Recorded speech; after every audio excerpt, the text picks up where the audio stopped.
Hi, Bother Brigade. Here's what's bothering me today.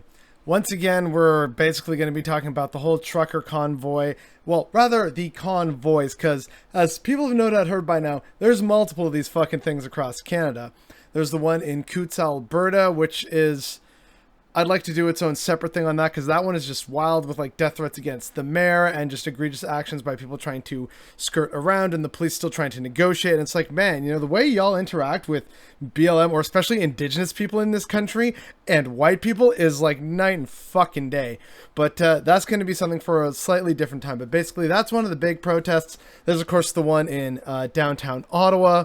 And there's now new trucker convoys popping up in places like Winnipeg, Edmonton, Vancouver, Quebec City, and Toronto as well, right? With a variety of different responses.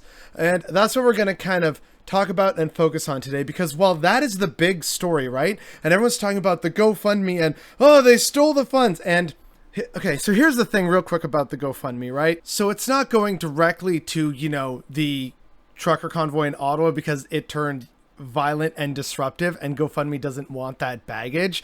But it says there in the fine print that they are still going to work with the event's organizers to distribute the funds to mutually agreed upon charities. So probably there's still going to be some like terrible and also some good people getting this money. So it's a win, but not as much of a win as some people are thinking. And people like Jordan B. Peterson need to shut the fuck up about, oh, this is terrible. Like Justin Trudeau's conspiring with these people. It's like, that's not what's happening here. It's just a fucking grift. So don't believe anything that the people on the right are saying. And also pause and realize that, okay, it's a positive development, but not as positive as some people may think. Anyway, moving on to the core focus of what I want to actually get into today.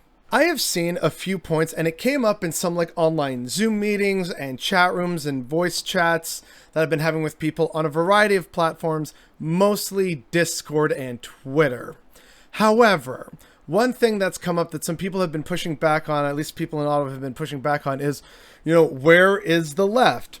So we're going to talk about a few things real quick before we can, unfortunately, actually get into what I want to talk about to provide full context here. So as I said in a previous video, Antifa doesn't really exist in Ottawa because it's a white, liberal, waspy city, which is why I mentioned, and I think it was even just yesterday's video, how the spectacular failure of the Ottawa police has actually done wonders for the defund the police movement and put liberals on their first little tender baby steps towards radicalization, as they realize that police do not actually give a shit about them and do not keep their community safe. So, silver linings and all that, right? So here's what the left in Ottawa is actually doing, because this is what the left kind of has to do in what amounts to a over-policed city.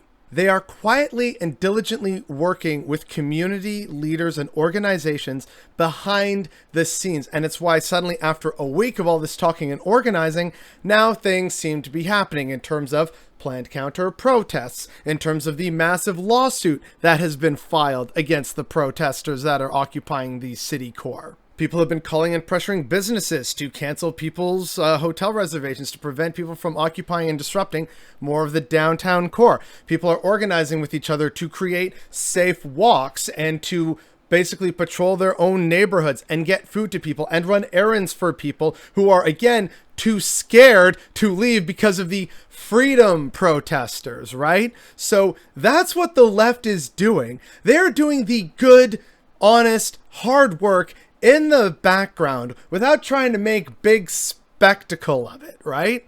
So ignoring all the crowds downtown and the spectacular failure of the police force, which we've already talked about, here's what I actually want to talk about is the fact that a lot of good news and good developments have been happening that people haven't been talking about with regards to Canada, the vaccine, and a bunch of things. And so I've finally collected my thoughts on it, and we're doing this today.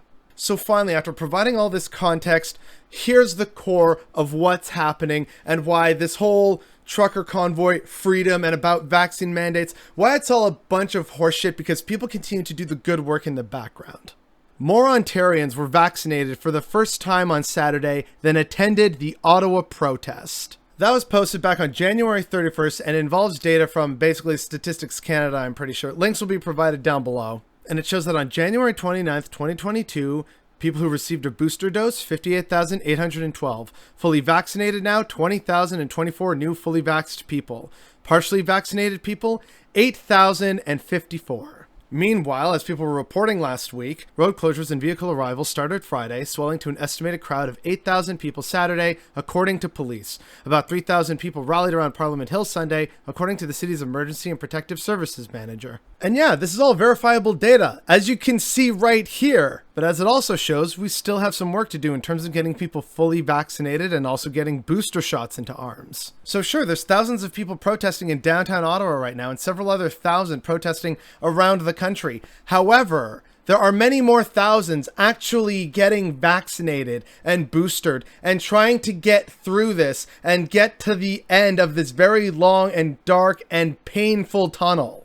And again, right, the majority of Canada is not with these people, which is why the talk from the right of like, yeah, Canadians and patriots standing up for freedom. The majority of Canadians are not with you, and we can prove it. Majority of Canadians disagree with Freedom Convoy on vaccine mandates and lockdowns. Although they are widely attributed as the catalyst for the trucker rally, vaccine mandates actually enjoy high levels of support among Canadians. Survey data shows approximately 4 out of 5 Canadians agree that health and long-term care workers should be required to be vaccinated against COVID-19.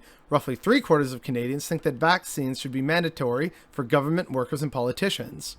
But wait, there's more. There is even broad-based support for a vaccine mandate for all non-exempt adults over the age of 18, with 70% of Canadians indicating that they back the measure to some extent.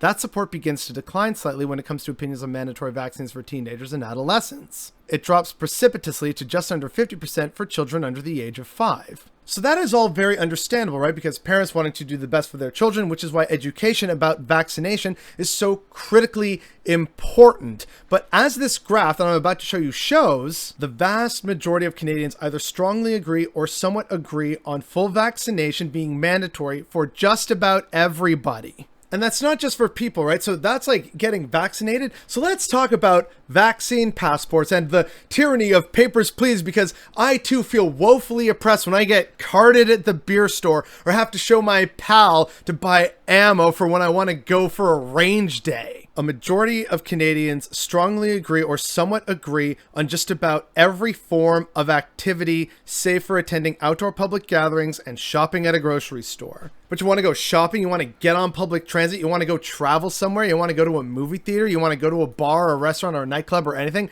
go to a concert venue, big venues like sports arenas and stuff. The vast majority of Canadians agree, yeah, you should not only be vaxxed, as the previous graph shows, you should also be able to prove that. So let's also talk about the restrictions real quick, because there was a thing that was trending for a bit about 54% of Canadians supporting an end to restrictions. That came from an Angus Reid poll, and we're going to get to that very shortly. But again, let's talk about, what the rest of the polling doesn't show, right? Is sure, 54% of Canadians agree that they want to see restrictions lifted. However, an even greater majority of Canadians agree that should come with the caveat that people be vaccinated and be able to prove it, which makes sense. So again, let's talk about restrictions and Canadians being in favor of them. Given present circumstances, how supportive are you of the government imposing restrictions on each of the following? A majority of Canadians are once again very supportive to somewhat supportive of restrictions on international travel, bars and nightclubs, nursing homes, stadiums, gyms and fitness centers, movie theaters, places of worship, restaurants and cafes, social gatherings, colleges and universities, schools, childcare centers, hair salons and barbershops, travel between provinces and territories, retail stores, public libraries, elective or non-urgent medical services, and even construction sites. The only time they disagree is at the very end in the bottom there, and for these I understand to an extent anyway. I'm not getting to the nitty-gritty of it, but smaller outdoor localized activities such as playgrounds, parks, and hours during which you can be outside your home, such as curfews. So yeah, a majority of Canadians disagree with those, and that I do understand. But as the rest of that graph shows, right, the vast majority of Canadians are like, yeah, you want to do like any of the main things that most people would engage in that are not, just open air outside activities. Yeah, get vaccinated, improve it. And until we get over this, there should still definitely be restrictions on that. So sure, there is that somewhat accurate Angus Reid poll that shows that a majority of Canadians want COVID-19 restrictions to end, but that's only part of the story that shows that a majority of Canadians also still want to do the right thing and believe in vaccination and vaccine passports and restrictions as a general rule. As the article I'm citing a lot from here points out in the bottom, and again, sources down below, overall, our findings suggest that Canadians are growing increasingly weary of the pandemic and its management by our political leaders, but are by and large resolved to support the measures being put in place by the federal and provincial governments to try to see us through. While this may not be the sense that one gets on the streets of Ottawa this week, these results reflect that it is the position of most Canadians. And that's really how this all just unfortunately gets summed up, right? You have a bunch of scared, desperate people who are, as Trudeau and others have said before, are definitely a fringe minority who are just scared, like, oh, I don't trust the vaccine. Like, you've probably seen people in the replies and YouTube comments all over social media, like, it's a goddamn gong show.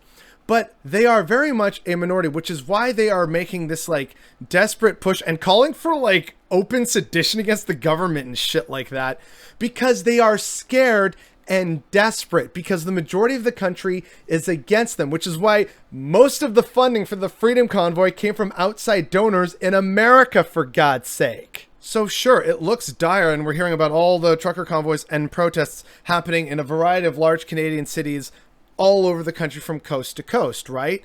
But again, the bigger picture is that people are still doing the good work in the background, quietly, with their heads down, chugging along, like the 90% of truckers who are vaccinated and keeping society going, by the way. There are other good people doing the good work in the background, and I am so tired of that being ignored in favor of thousands upon thousands of angry little piss babies who are too afraid to get a needle in the arm for their fellow community members and the nation they so proudly claim to love and care about, while they terrorize citizens in the heart of the nation's capital, of the nation they again so profusely claim to care about. And not to say that people are happy with the government response, right? People on both sides of the political spectrum are absolutely fierce at the government response, some for legitimate reasons, others for like really dumb and silly reasons. But that's besides the point, right?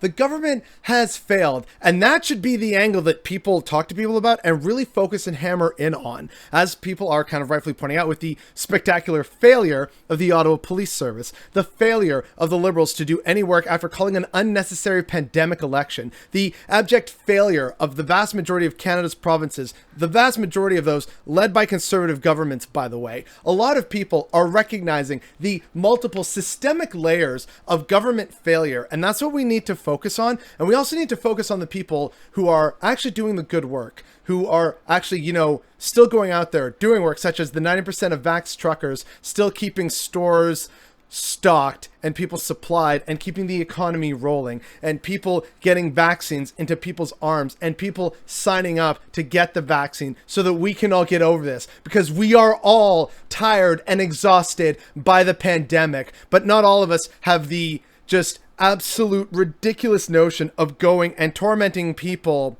when we have nothing better to do. All this talk, right, about, oh, I'm a hardworking person. Don't y'all have jobs? Right? Like, isn't that a thing? Or, oh, no, I'm sorry. Did the immigrants take those? Is that what you're going to say next, dear conservatives? So yeah, people in these various freedom convoys are just making a lot of noise, and it is absolutely insufferable. And we're going to get into that very soon.